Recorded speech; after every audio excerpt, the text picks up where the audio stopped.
The morning sun bathed Willow Creek in a golden glow, but the peace was shattered when Margaret Heller's voice sliced through the air. "Stop walking like that on my street," she barked, pointing at 5-year-old Lila, who was inching toward her family's mailbox. Lila froze, her wide hazel eyes brimming with fear. "Mommy," she whispered, her voice quivering. Clara Bennett, Lila's mother, a retired ATF agent, stepped outside, her instincts screaming danger. "What's the issue, Mrs. Heller?" Clara asked, shielding her daughter. Margaret's face flushed with fury.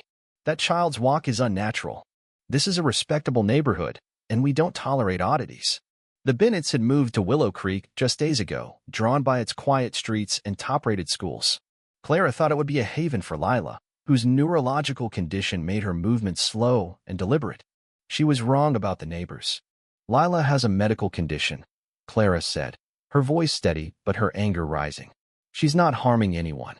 Margaret scoffed. "She's harming my property values. As HOA president, I enforce standards. Your daughter doesn't meet them." Lila peeked from behind her mother, her delicate frame trembling. "Why is she mad, Mommy?" she whispered, tears welling. "Some people have cold hearts, sweetheart," Clara replied, glaring at Margaret. Edith Thompson, the elderly neighbor next door, emerged, drawn by the commotion. "Margaret, what's all this noise?" she asked. "I'm handling a violation," Margaret declared. "That child's abnormal walking disrupts our sidewalks." Edith frowned. "What's wrong with a child walking?" Across the street, 16-year-old Ethan Carter, walking his dog, overheard the conversation and started recording it on his phone. Margaret's rants were notorious, but this felt darker. "Since when is walking a crime?" Ethan called out. Margaret whirled on him. "It disrupts harmony. This is my neighborhood, and I decide what's acceptable." Margaret's tirade grew uglier. "That child needs to learn rules," she snapped, glaring at Lila. "She's 5. Edith protested. "Old enough to know she doesn't belong," Margaret retorted. Another neighbor, Susan Hayes, paused her gardening to listen, shocked. "You're criticizing a child for walking?" she asked. "I'm protecting our reputation." Margaret shot back. "One flawed family won't ruin my work." The word flawed hit like a slap. Clara's voice dropped to a dangerous whisper. "Did you call my daughter flawed?" Margaret didn't flinch. "I call it like it is defective." That afternoon, Clara took Lila to the community playground, determined to let her enjoy the swings. But Margaret was there, blocking the entrance. "I made it clear this morning," she said icily. "This is HOA property, and I've set new safety rules. No children with mobility issues allowed." Clara's jaw tightened. "That's discrimination," Margaret smirked. "It's liability. Her unsteady movements could cause accidents." Lila tugged at Clara's hand. "I want the swings," she said softly. "Not today," Margaret snapped. "This playground is for normal children." Other parents watched, horrified. "You're cruel," said Rachel Kim, a mother of 2. Margaret turned on her. "Rachel, your unmowed lawn last week violated standards. Want a fine." Rachel paled, and others fell silent, cowed by Margaret's power. "Remove that child," Margaret ordered. "No," Clara said firmly. Margaret's facade cracked. "She doesn't belong. Her struggle to walk is disturbing." Ethan, now at the playground, kept recording. "You're insane," he said. Margaret laughed bitterly. "I'm realistic. She's a genetic mistake ruining our perfection." Lila's tears fell as Margaret's venom poured out. "She's a reminder of failure." Margaret screamed. Edith, who'd followed them, pleaded. "She's a little girl." Margaret's eyes were cold. "She's a biological error." Clara stepped forward, her training keeping her calm. "Enough." But Margaret was unhinged. "She's broken. Defective things don't belong in perfect places." Lila sobbed. "Why does she hate me?" Clara knelt, hugging her. "She's sick inside, baby." That evening, Clara found 3 HOA violation notices on her door. Fines for Lila's unsupervised presence, disturbing walking, and abnormal movements. The next morning, Margaret waited by their mailbox. "You haven't paid your fines," she said sweetly. "These aren't legal," Clara replied, holding up the papers. "I decide what's legal," Margaret hissed. "Your family doesn't fit our standards of normalcy." Edith overheard, appalled. "How can you say this about a child?" Margaret doubled down. "Her defective movements contaminate our harmony." Ethan, passing by, recorded again. "You're mentally ill," he told Margaret. "I'm committed to excellence," she retorted. "Her imperfection is a virus." Clara's instincts screamed danger. "What do you mean by removed?" she asked. Margaret's smile was chilling. Problems have solutions, even genetic ones. That afternoon, Clara took Lila to the playground again, refusing to let Margaret win. But Margaret was waiting. "She's banned," she shouted, blocking their path. "She's welcome here," Clara said, hand near her concealed weapon. Margaret's voice rose. "Her struggle is painful to watch. It scares normal kids." Rachel spoke up quietly. "She's not disturbing anyone." Margaret exploded. "She's a monster. A genetic freak." Lila cried harder, overwhelmed. "Stop hurting her," Edith begged. "I'm teaching her reality," Margaret said. "Defective things don't get equal treatment." Then Margaret made her fatal mistake.